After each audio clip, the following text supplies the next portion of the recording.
with start with the putting, okay? So we said it's set up, okay? What we're going to try to do, you felt as though you sort of just sticking your backside out. Got your back over the ball there, got yourself in a slightly more straighter back position there, okay? The arms are going to hang down with a little bit of softening of the elbows there. You don't be locking the arms out. You lock the arms out, you create tension. My friends comment how rigid I am. Yeah, like a wooden sort of style. Really, I think people feel that sort of wooden sensation is going to mean, well, I'm not going to loose and floppy. Loose and floppy's bad, but you're not going to control the club. The club's going to wobble because you're almost sort of tense with the hands here, and any sort of tension in the muscle is going to create a bit of a sort of a jerky movement anyway. So being more relaxed, and as I said, getting your eye line over the golf ball. Check that once a month, just to make sure you haven't sort of fallen back into bringing your eye line as you had before. Your eyes sort of way inside the golf ball somewhere here, weren't they? So that's all the checks that's set up. So your eye line over the ball, elbows in nice and soft as you just tilt forward.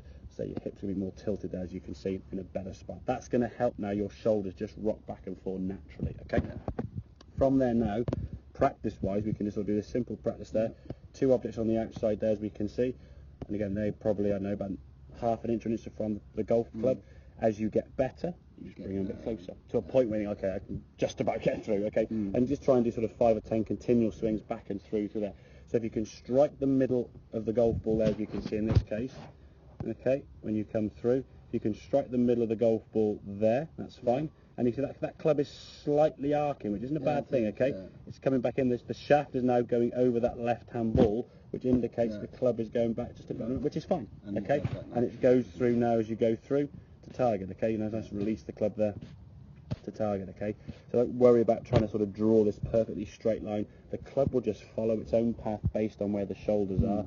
If the shoulders are over the ball better with your backside stuck out, you will create the natural arc. Don't look at the putter and try and wander it and see what it's going to do, okay? Too much of that to try and worry about is going to cause too many problems, okay? And then practice-wise, I say do that drill there, get a golf with a line on it maybe, see how well you're rolling the golf ball. You can practice in your living room, just do it with sort of 10-foot putts and so on. And then the leapfrog game we talked about, where you sort of get a golf ball there, and you try and hit as many golf balls between the two with the next one going beyond. It's a 5-minute game, and you got 5, I think, the first time round. If you get better, you'll see progression rather than the same putt 20 times and just reacting. That's the biggest thing, okay? There's your putting. Chipping-wise, we said, just bring your feet in bring it a little bit closer. That will actually get your centre now, we can see, as you look down nearer the target or left of the golf ball. That's going to help your low point of the swing now be after the golf ball. If you hit the ground behind the ball, it's because your weight or your centre's leaned back just a smidgen. Don't react to that by pushing your hands forward. If your hands go forward, especially with the lob wedge, where your hands are there now, absolutely fine, okay? You've got the golf club sit down there now, you've got the full loft of the golf club, you've got 60 degrees to play with, okay? That's going to give you the full loft. Softer with the elbows is the one thing we did say, okay? That's going to get the weight of the club.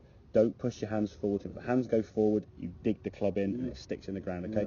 Allow the arms sort of swing through. If you do it properly, this one here now, nice and relaxed.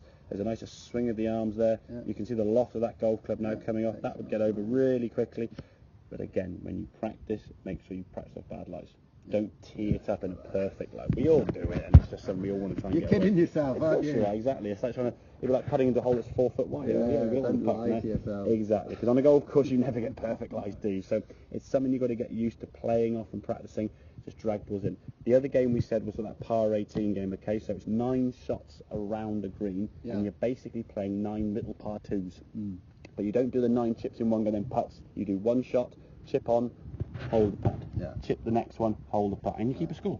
And with that score, then you've got a measurable to what you're scoring, and you try and beat that. So it puts a bit more pressure on in your practice, a bit of a consequence, challenging yourself, and rather than just hitting multiple shots from the same spot and reacting and getting better, then on the golf course you've got to do the first shot. There's no, oh, hang on, a bit different. I got no second serve. I got a chance to do 35 shots to get better. You put yourself under a bit more pressure in terms of when you're playing, okay? Make sense? Yeah, great. Excellent, good stuff.